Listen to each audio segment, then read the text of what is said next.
সকলকে জানাচ্ছি শীতের উষ্ণ শুভেচ্ছা। আজ আমি রান্না করব ফুলকপি। এজন্য আমি ফুলকপিটাকে সাইজ মতো করে কেটে নিচ্ছি। খুব বেশি বড় করব না, মাঝারি সাইজ করে কেটে নিচ্ছি।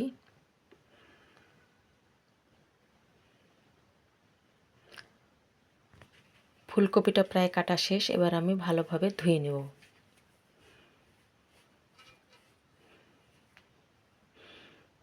ফুলকপিটাকে আমি কমপক্ষে 3-4 বার ধুয়ে নেব, কারণ ভিতরে ভিতরে পোকাও থাকে এবং বালিও থাকে, এজন্য ভালোভাবে ছেঁকে ছেঁকে ধুয়ে নেব।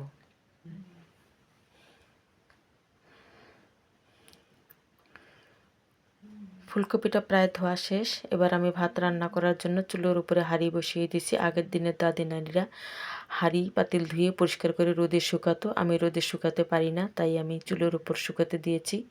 এপাশের চুলোতে আমি কড়াই বসিয়ে দিলাম। চুলোর আঁচটা একটু বাড়িয়ে দিচ্ছি।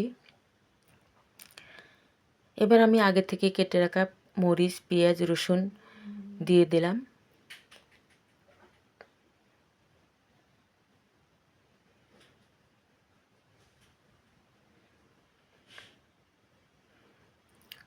এরপর দিয়ে দেব পরিমাণ মতো তেল।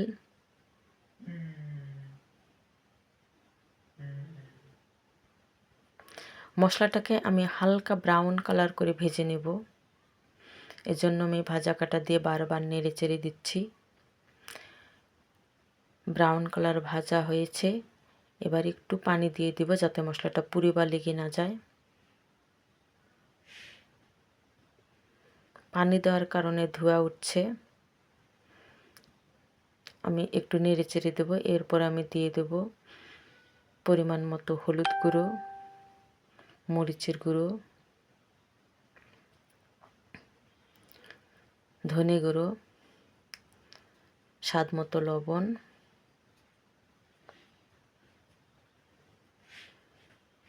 জিরে বাটা এবং আদা বাটা।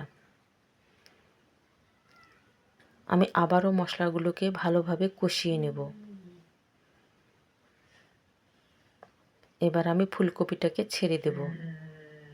দিয়ে মশলার সঙ্গে ফুলকপিটাকে আবারও আমি নেড়ে চেড়ে কষিয়ে নেব। আমি ভালোভাবে নেড়ে চেড়ে দিচ্ছি যাতে মশলাগুলো ফুলকপির গায়ে লেগে যায়।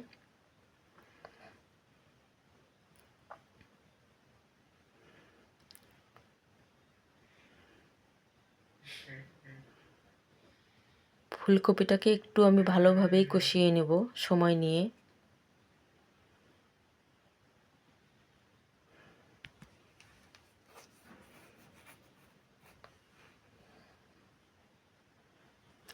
ফুলকপিটা কষানো হলে আমি একেবারে ঝোল সহ পানি দিয়ে দেব।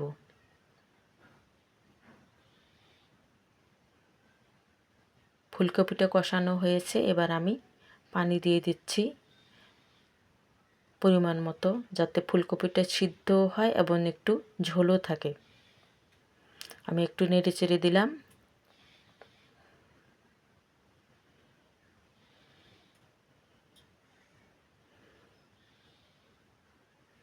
ফুলকপিটা প্রায় বলক উঠে এসেছে, আর একটু সিদ্ধ হবে, ঝোলও কমে আসবে।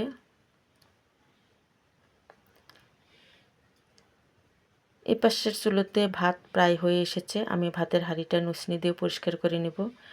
ভাতের হাঁড়ি নুসনি দিয়ে নিলে হাঁড়িও বেশ চকচকে দেখায়, কারণ এটা আমার অভ্যাসে দাঁড়িয়েছে। ভাতের হাঁড়ি নুসনি দিয়ে পরিষ্কার না করলে আমার একদমই ভালো লাগে না। আমি হাঁড়িটা ঢেকে দিলাম। ফুলকপির তরকারিটা প্রায় হয়ে এসেছে। এবার আমি একটু ধনিয়া পাতা দিয়ে দেবো, কারণ এ সময়ে ধনিয়া পাতা বেশ বেশি উঠে এবং দামেও অনেক কম। তাছাড়া এই সময় শীতের সময় ধনিয়া পাতা দিয়ে তরকারি রান্না অনেক মজা লাগে, বিশেষ করে ঝোলটা। যে কোনো তরকারিতে ধনিয়া পাতা খাওয়া যায়, আমি খেতে পারি। আমার কাছে ধনিয়া পাতা অনেক ভালো লাগে। তরকারিটা হয়ে এসেছে, আমি এবার তরকারিটা নামিয়ে নিচ্ছি। হয়ে গেল ফুলকপির তরকারি রান্না। ফুলকপির তরকারি রান্না সকলেই খেতে পারবে, এতে কোনো বাধা নিষেধ নেই। আমার এই ভিডিওটি এতক্ষণ দেখার জন্য সকলকে আন্তরিক ধন্যবাদ। শুভকামনা রইল সকলের জন্য।